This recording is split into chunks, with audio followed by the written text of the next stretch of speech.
plane from Bridgetown, Barbados. Now that's what you call style. Maybe it was the jet lag, but his first move was definitely the wrong one. He took a seat in the visitors' dugout next to the Arsenal substitutes. Things didn't get much better for Forrest or Ron as Arsenal put a familiar stranglehold on the game. Martin Keown on the end of this corner from Emmanuel Petit. 1-0 to the Arsenal, déjà vu for everyone else. Forest weren't short of commitment or effort. In the second half, they piled on the pressure. Andy Johnson's volley striking the Arsenal post, Van Hooijdonk failing to turn in the rebound. It was destined to be one of those frustrating managerial days for the man who's seen it all before. Forest kept up the momentum in the closing stages. Arsenal soaked up all the pressure. Des Little firing in this late effort, Manninger keeping Forest out. In the end, though, as a rainstorm soaked the City ground, Ron Atkinson's Caribbean return had been an unsuccessful one. Later, it was time to face the media. Defeat, victory, there was always time for a few managerial quips from the new Forest manager. We would dearly love at this moment in time to know that we went into the last game of the season having a chance of survival. I mean, the fortunate thing is the next home game's Man U, and they look as if they've gone off the boil. Most of all, has it been an enjoyable sort of day? It was until he headed that one in, Keown. Right, just two more matches, two matches. Now, Chelsea's injury time winner against Coventry moves them up 2 points clear at the top. Manchester United are back in second. Aston Villa will move level on points with Chelsea if they beat Everton on Monday. And Liverpool recorded the biggest Premiership victory of the season so far. They regain their place in the top 6. Sheffield Wednesday were the only winners in the bottom half of the table today. Their win at West Ham moves them up 2 places to 13th. The bottom 4 remain the same, although Charlton will move above Southampton if they beat Newcastle at the Valley tomorrow. Blackburn stay in 16th after their first defeat since Brian Kidd took over, as we've just seen. Right, Match of the Day has joint Men of the Day this week at the moment.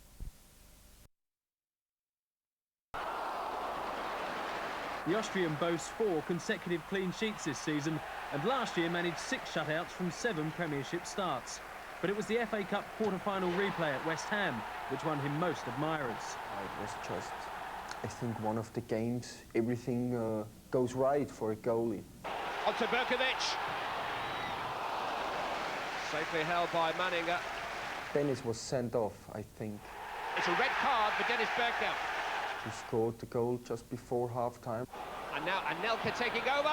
Oh, that's a superb goal by Nicholas Anelka. I had a few shots to save. Headed by Lampard, beaten away by Manninger. Now Hodges. Good save by Manninger. Turned in a boule run. Hodgson and Manninger got there. Wonderful recovery by the young Austrian.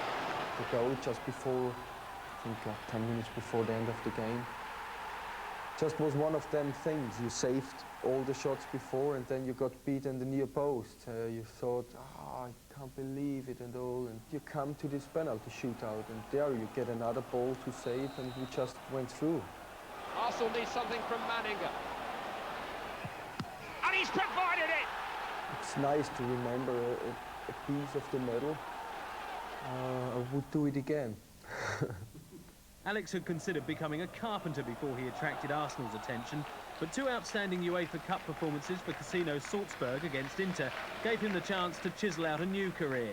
On his arrival at Highbury, he made an instant impression. There's no doubt within a couple of weeks the thing that amused me was that he genuinely thought that he should be challenging David Seaman, the England goalkeeper, within another 2 weeks. He actually believes God's given him this ability and that he is going to be one of the great goalkeepers of all time. It's hard to believe, I know, because I want to do everything right for the club, for myself and everything, of course, yeah, but still I know that I'm far away of these aims and far away of these targets. He's got years and years ahead of him, and it's like me trying to grab him by the shoulders and say, Alex, just calm down, be patient, be patient. You know, here is one of the great goalkeepers in Seaman, and he's got to realise that, and he has realised that, to be fair. So now he's turned his attention far more to watching what makes David Seaman such a great goalkeeper. David is something else, he's something special, I think, for me, because I know his ability to save balls and to stop shots, but obviously I'm so glad to met him as a human being as well. And since I know him, he's a bit of hero as well for me. Yeah. How difficult is it for you mentally, knowing that David Seaman's ahead of you? It doesn't really matter how well you play, you know you're going to lose your place somewhere down the line. That's true, it's always in my mind. It's always, if I go up in the morning or if I get to bed in the evening, it's always in my mind that I know someone is still in front of me. Obviously the thing is, you always have to think once he's fit, you will be back on the bench, yeah. It's hard, but it's realistic, yeah. Interesting what Bob said there about him, about his enthusiasm, because we know all goalkeepers are a little bit mad, aren't they? A little bit loopy. But his belief in himself, you can't help but believe in Manninger himself, can you? Well, he's got a fantastic ability, and to be honest, he could be in most Premiership teams anyway, so he's a little bit unlucky. He's got a quality keeper in front of him like David Seaman. And really, with Wolves, the only person that he's going to have to contend with is that man, Robbie Keane. He's kind of a bit of a one-man team there at the moment, in terms of superstar. He's their prize guy, isn't he? He's their main man. He plays up front, he can drop in midfield, gets goals, his scoring ratio is very good, one every 2.5 games, but he can come from deep as well. You don't think, though, the comparisons with Michael Owen are perhaps spot on, though? Well, I don't think it's fair, because it's a completely different kind of player. There we see him coming from deep. That's not a thing Michael Owen does very often. He's not as quick as Michael Owen, but he's got an awful lot of trickery. He's got great feet. He can manipulate the ball very well.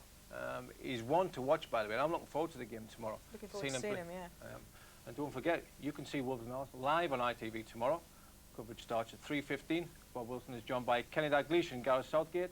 The live draw for the 5th round will take place after the game. Don't miss it. Now, you don't think that one's going to be... Match against Wolves in the same manner as last season's semi-final clash, stamping their authority from the kick-off. Mark Overmars scored a superb opening goal inside 10 minutes, but Wolves struck back just before the break. Havard Flo beat Alex Manninger to a cross and headed in the equaliser. Arsenal were clearly the better side, however, and retook the lead in the second half through Dennis Bergkamp's deflected volley. Arsenal kept that lead, but not their tempers. 4 minutes before the end, Emmanuel Petit was sent off for his second Book of Ball offence, apparently aiming abuse at a linesman. Tara Stout, BBC News. In Scotland, meanwhile, the cup holders' hearts have fallen at the first. And after making it 16 points out of a possible 18 since mid-December, they're right back in this championship race. They scored the only goal in this vital game against Chelsea after half an hour. Mark Overmars muscling past Dan Petrescu to flick the ball onto Dennis Bergkamp, who powered it home. Chelsea pressed hard for an equaliser, and Roberto Di Matteo forced David Seaman to make a good save. But Chelsea couldn't breach the Arsenal defence. There were no last-minute goals for the visitors in this game, and they eventually succumbed to only their second league defeat this season. Across London, Manchester United were put... All the known form was against West Ham. Arsenal arrived at a ground where they hadn't lost since 1987, on a roll of 7 wins and a draw since before Christmas. Nicolas Anelka, set free by Dennis Bergkamp, was first to threaten. The influence of Bergkamp made itself felt in most of Arsenal's best moves. An exchange of passes sent Mark Overmars round Shaka Hislop. Tim Breaker saved the Hammers, but the pattern of the match was becoming clearer and clearer with virtually every attack. Patrick Vieira, back after suspension, found Bergkamp, and as the striker accelerated away from Marc-Vivien Foé's challenge, this time there was no salvage squad to rescue the goalkeeper. Before half-time, Arsenal struck again. Bergkamp involved once more, helping on Vieira's pass to Ray Parlour. The cross reached Overmars, Hislop saved once, but not twice. Maybe the roasting on the pitch was matched by the roasting at half-time. Whatever, West Ham came out with more sense of purpose. Ian Pearce broke forward, and this time David Seaman had to work. But the Hammers got no more than a corner. Shortly before the end, Paolo Di Canio went down under Martin Keown's challenge. Not seriously damaged. What did hurt was the flag that stayed down to allow Anelka to dodge and dribble to open up a scoring angle, and off the post. And still, there was time for more intricate footwork from Anelka. Inevitably, there was a touch from Bergkamp. Equally inevitably, there was a shot from Overmars. And that left Ray Parlour to mop up his first goal since April. The last flourish came from the home side. Frank Lampard from long range clipping the bar. But Seaman had already calculated that. 4-0, and the Arsenal wagon continues to roll. The performance was very good, I would say, especially in the first half. We had played at a high pace, we were always dangerous, and after that we had a difficult period in the second half where West Ham did very well. They changed their system and pushed us back in our box, but we were defensively solid, and after we could finish the game in the last 15 minutes. It is a difficult score for West Ham because I think they have shown some quality tonight. Liverpool's season has been as choppy as the River Mersey. Gerald Sinstadt and Steve Lee reporting. Manchester United maintain their 4-point lead at the top of the table. Chelsea stay in second after their 1-0 victory against Southampton, while Arsenal's biggest win of the season moves them up to third. Villa are in their lowest position since August. Liverpool move up one place above Leeds into fifth. There's no change to the bottom three. Forrest are 1 point behind Charlton, who play Wimbledon on Monday. Everton dropped 2 places following Blackburn's win and Coventry's draw, but they'll pull 7 points clear of the relegation zone if they beat Derby tomorrow. Leicester have not won in the league since Boxing Day and dropped to 13th. How depressing.